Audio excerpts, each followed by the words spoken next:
Welcome back to Escapement and Watch. Falling Titan here, thanking Kavar Jewelers for lending this into the channel. If you want to buy this watch, email me in the description below and I'll give you a discount code. Introducing the Rado Hyperchrome Automatic Classic. Look at that. Beautiful blue dial. And for those of you not familiar with Rado, they are a Swiss-made brand from 1917. They were started as Schulep & Co. and they started using the Rado name in the 50s. All right, so that's a little bit of history, and Rado is known for being the master of materials. That's what they call themselves, and that's what they are. This one does have a little bit of that mastery. You see that bezel? It does look like steel, but it is not. It is plasma, high-tech ceramic.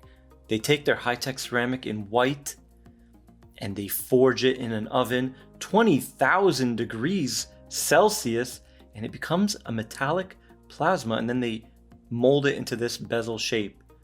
So that is phenomenal. It does look a little bit different, the color, but it does look like metal. So the bezel is a thing of beauty, and it's nice when the company does some unique materials like this. Big fan of that. My own personal watch. Ever Brilliant Steel, their own patented alloy.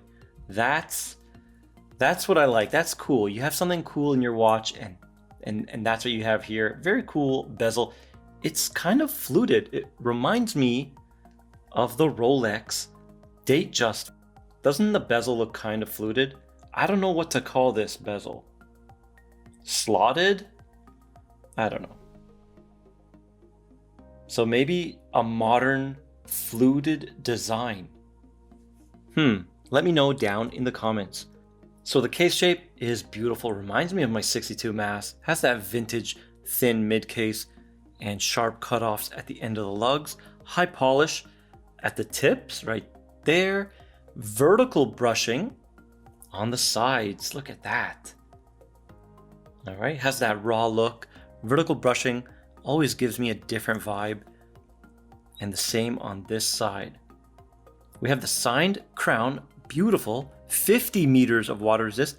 It looks like we have a little bit of a red enamel inlay in that crown. Fantastic. Push-pull crown, hack henwind, and this crown is rock solid. Okay, you cannot move it, even on the maximum. It does not budge. I'm like pushing hard, it's not budging.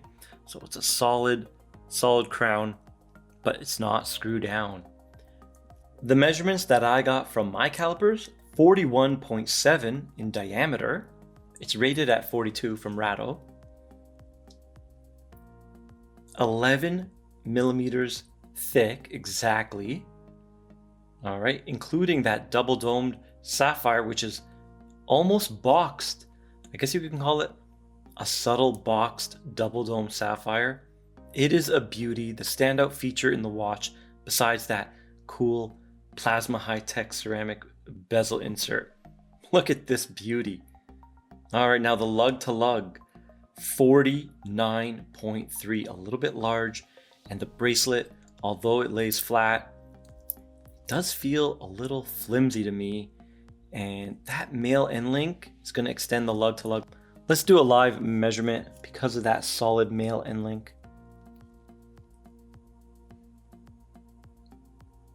About 55.5 lug to lug. So you might want a little bit of a bigger wrist to purchase this watch. So the bracelet is high polished on the sides, matching the high polish on the top of the case. Beautiful. And then we have brushing down the mid links. So very nice transition and cohesive design from case to bracelet. Fantastic look. All right, but let's look at the clasp. 2-button release. Looks like a normal clasp, right?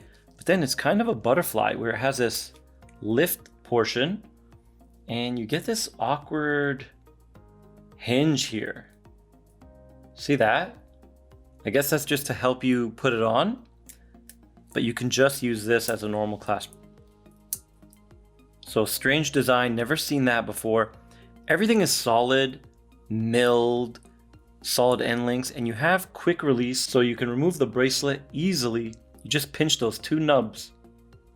All right, and this does have that sapphire sandwich.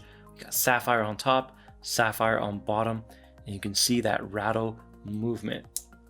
Now the sapphire crystal does have anti-reflective coating. It's doing a great job, especially with my studio lights, and it is beautifully boxed like we said before. Look at that transition to that plasma high-tech ceramic bezel. Beautiful. This watch has a unique style. I'm really digging it. It's just the size. I wish they made this in a 38. I think it would be so compelling. What do you guys think? We're gonna see it on my wrist very soon. When we check out that dial, we see a stormy blue, almost a hint of gray in there. It looks beautiful, nice sunray effect, and we see that Rado logo with that red background and anchor. Now the anchor moves. See how it's pointing to the O? Let me just move the watch. Now the anchor is near the R. That is a nod to the olden days where that anchor, it's on a pivot of a jewel on the movement, and it still is today. And if it doesn't move as freely as it just did now, and just did now, then you know your watch needs servicing. So almost like a service indicator, like a fuel gauge almost. Very nice. You'll know the oils have dried up, have congealed, and you need to service your movement. So very cool. We have faceted indices, all high polished. There's no lume, dolphin hands. Everything is applied, and applied seahorses at the bottom. Golden horse. And they look like they're kissing. Looks fantastic. Now I love that date disc or date wheel. It is silver with red font. Very cool. Matches the red tip seconds hand and the red Rado logo. So excellent design on the dial. So there is a problem I found with most Rados is the quality control. There is a lot of dust on the dial and hands and even on the seahorses. So their finishing, not the greatest. I know it is tough. It is tough to get dust out. Believe me, I know my SKX has about 5 or 6 pieces of dust in there because I modded this one and I opened it like 10 times, seeing a dust, closing it up, taking it out. It was very difficult. So appreciate the struggles of the watchmakers.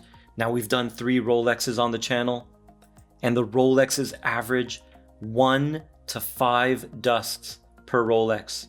So that's basically nothing. That's amazing. So great finish work there. And my 62 mass actually has 0, and it's a Seiko.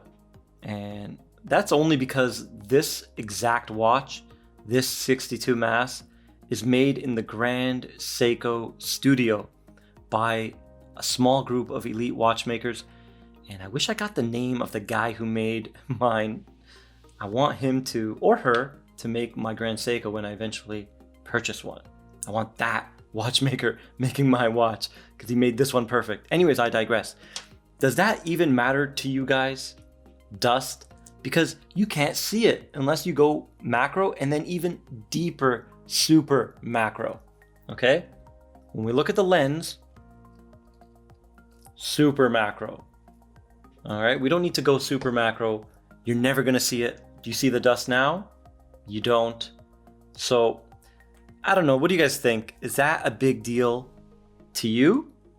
It is a little bit to me because I'm a little bit OCD about my watches. But that's, I think, only because I mod watches. If I think I was a normal consumer, it wouldn't bug me as much because out of sight, out of mind. You don't see it, how can it hurt you, right? But it is just nice knowing that they put the extra effort to get 0 dust in there on that 62 mass and 1 to 4, basically nothing on the Rolexes, because I know the real struggles of doing it myself, okay? And you can look and see that you have none, but then get out that super macro, not a normal macro, and you'll see it. and then you'll find it. Then you'll open it up and take it out. And anyways, I digress. So we can have a discussion in the comments below. Now the price, 2,100 USD. That's converted from the Canadian price, so it might not be 100% accurate. Here it is on my 6.5 inch wrist. What do you guys think of this size on a 6.5 inch wrist? It is ultra thin at 11, but yeah, the lug to lug is a bit long for my tastes.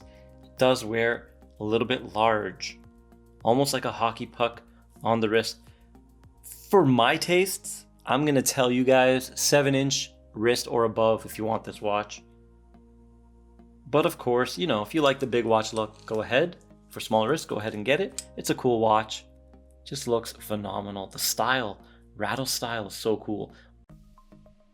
We're gonna do the weight right now. Try to get the tag off. 158 grams. That's with all the links. So if you remove some, it's gonna be under that 150 mark. So decent heft, decent weight. So Rado is a little bit stingy with their information on their movements, but we know by winding it, when we feel that rough wind, that chalky feel, we know it's an ETA 2824 base ETA movement, but they slowed it down from 28.8 to 21.6 VPH, 25 joules hack hand wind, 80 hours of power reserve, 0.0 milliseconds in the air, very nice, 280 amplitude, strong amplitude. We got +12, -7, -7, -7, 2 snowflakes. It's doing good, but the rate is a bit off at -7. I don't think they regulate these. It is Swiss made and it's not COSC certified. And this is an okay reading. We're not too far off. We're in the single digits, but I like my watches to run a little bit fast versus a little bit slow, because then you can just hack the movement to get it back to atomic time. So -7, -8, -7, -7, and the final round, -7. Here she is in the half lighting. You can see that stormy blue. What do you guys think of this watch? I think it looks fantastic, but the quality does concern me a little bit. Do you guys care, or am I just being overly analytical or overly picky? Let me know down in the comments below. Maybe I won't do super macros anymore, just normal macros. I don't know. Let me know what you guys think. And if you like this video, please like, share, and subscribe, and I'll see you in the next one.